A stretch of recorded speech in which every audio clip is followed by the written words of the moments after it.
E aí pessoal, tudo bom? Hoje eu vou apresentar para vocês ângulos opostos pelo vértice, OPV. O que nós temos a falar sobre isso? Primeira coisa, que os ângulos opostos pelo vértice, eles têm esse ponto em comum. Isso aqui é o vértice, beleza? Então, ângulos que ficam um de frente para o outro, eles são chamados de ângulos opostos pelo vértice. Uma coisa interessante sobre os ângulos opostos pelo vértice é que eles são congruentes. O que é congruente? Congruente,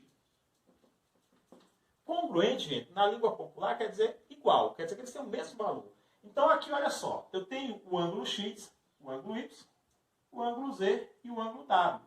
Então eu posso dizer que o ângulo X ele é congruente ao ângulo Y. Ou seja, eles têm o mesmo valor. Eu posso dizer que o ângulo Z ele também é congruente ao ângulo W. Ou seja, eles têm o mesmo valor. Então isso é ângulos opostos pelo vértice. Aí olha só, como que a gente resolve algumas situações? Eu tenho aqui um exemplozinho de ângulos opostos pelo vértice. Então perceba que eles estão um de frente para o outro. Ou um oposto ao outro, né? Como seria o termo certo. Eu observo que o ângulo de cá ele é formado por 3x menos 40. E eu observo que o ângulo de lá é formado por x mais 10. Então, para resolver essa equação, nós vamos utilizar o conceito de OPV, onde os ângulos são congruentes, ou seja, são iguais. Se eles são iguais, isso quer dizer que o 3x menos 40 é igual ao x mais 10. Então, o que eu formei aqui? Formei uma equação. Através da equação, eu posso determinar o valor do x. Para isso, eu vou seguir aquelas regrinhas que nós já vimos, né? Onde você vai observar que esse x está positivo, ele vai vir negativo. Você vai observar que aqui eu tenho um 10. Esse 40 está negativo, ele vai passar para o outro lado positivo. Aqui eu vou fazer uma subtração, 2x. Aqui eu vou fazer uma soma, 50. E depois é só dividir o 50 por 2. Fazendo isso aí, o x vai valer 25. Pronto, descobri o valor do x.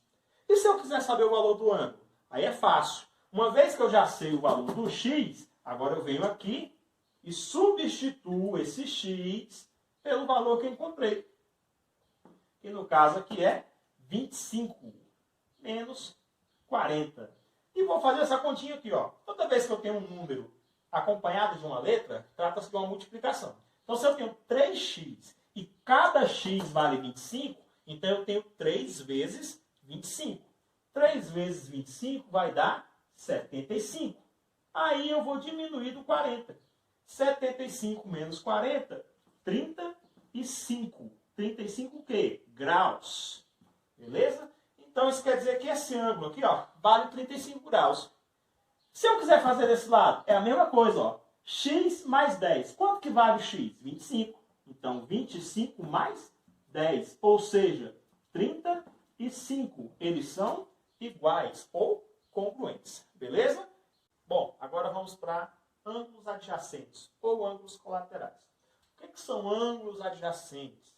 São ângulos que possuem lados comuns. Lados esses que saem de um mesmo vértice. Beleza? Então, olha só. Eu tenho um ângulo aqui e tenho outro ângulo aqui. Observe que o lado que eles compartilham é o mesmo. Então, isso aqui é o que a gente chama de lado comum. Beleza? Ou adjacente, que significa um ângulo do lado do outro. Então, olha aqui, eu também tenho outro exemplo de ângulos adjacentes. Ó. Aqui eu tenho 3 ângulos que estão um do lado do outro. Também chamado de ângulos colaterais, um do lado do outro. Como que eu resolvo esse tipo de ângulo? Isso vai depender da formação ao qual ele se encontra. Então, observe esse primeiro exemplo aqui. Eu observo que no canto aqui eu tenho um ângulo reto. Para quem não lembra, ângulo reto, que é aquele quadradinho, beleza? Ele vale 90 graus, certo? Esse é o valor do ângulo reto. Então, o ângulo reto está dividido em duas partes. Então, a primeira parte é x, a segunda parte é 37. Então, para eu descobrir qual é o valor do x, o que eu tenho que fazer? Eu vou somar os dois ângulos, 37, e vou igualar ao resultado total, que no caso aqui é 90. Por quê? Porque 90 é a formação do ângulo, que é um ângulo reto. Beleza? E agora? Agora você vai resolver normalmente, né? X vai ser igual a 90, esse 37 passa para lá negativo, e você tem menos 37. Então, x vai ser igual. Você vai fazer aqui a subtração e você vai ter 53. Pronto. Esse é o valor do x nesse caso. Olha o exemplo 2. O exemplo 2, ele possui 3 ângulos e ele está formando meio círculo. Ó. Está formando meio círculo. Esse meio círculo a gente chama de ângulo raso. Para quem não lembra, ângulo raso é igual a 180 graus, beleza? Então, o ângulo raso ele vale 180 graus. Então, como é que a gente vai fazer nesse caso aqui para encontrar o valor do x? É simples. Como o ângulo está dividido em 3 partes, a gente vai somar essas 3 partes, ó, somando as 3 partes, e vamos igualar ao total do ângulo, que no caso é 180, que é um ângulo raso. Pronto, montei a equação. Uma vez que você montou a equação, é só fazer as resoluções de acordo com as aulas anteriores. Ó. Eu vou pegar esse 3x e vou somar com esse 2x. E vou ficar com 5x.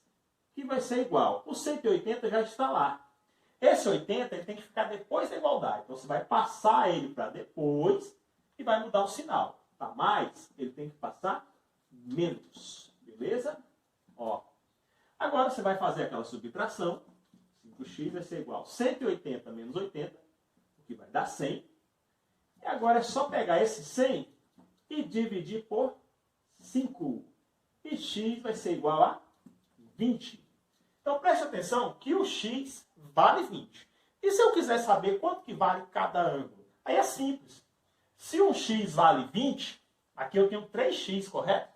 Então aqui eu vou ter um total de 3 vezes 20. O que vai dar 60. Então, esse ângulo vale 60. E esse aqui são 2x. Cada x vale 20. Então, eu tenho 2 vezes 20. Ou seja, eu tenho 40. Então, esse ângulo vale 60, 80, 40. Somando todos, 180. Beleza? Bom, vamos lá para a terceira etapa, que são os ângulos correspondentes. Os ângulos correspondentes, eles são formados por retas paralelas cortadas por uma transversal, certo? O que acontece com os ângulos correspondentes? A primeira característica deles é que eles são congruentes, ou seja, eles possuem o mesmo valor, certo? A diferença é que eu posso ter ângulos em retas paralelas diferentes, mas que ocupam a mesma posição. Então, olha só, eu vou mostrar para vocês aqui alguns ângulos correspondentes. Então, eu tenho aqui o ângulo X, tem um ângulo de 60 graus, um ângulo Y e um ângulo de 120 graus. Então, onde que está a correspondência? A correspondência está em ângulos que ocupam a mesma posição, têm o mesmo valor, porém estão em retas diferentes. Então, olha só, essa aqui é a reta R e essa aqui é a reta S. Ambas estão sendo cortadas por uma reta transversal, beleza? E nelas eu quero identificar os valores que estão faltando, que no caso é o valor do X e o valor do Y. Primeira coisa que eu vou observar, que o Y ele é correspondente ao 60. Por quê? Porque eles ocupam a mesma posição, estão em retas diferentes, beleza? E nesse caso aqui, eles têm valores iguais. Então, no caso, o Y, ele vai valer 60. Isso é correspondência, ou seja, um corresponde ao outro. E o valor do X? Observe que o X ele ocupa a mesma posição do 120, porém em retas diferentes. Então, o X ele corresponde ao 120. Então, X vai ser igual a 120. Então, isso é correspondência, beleza? Então, é só eu analisar o gráfico, analisar as retas e ver quais são os valores que possuem as correspondências para que eu possa definir o valor de cada um. Beleza?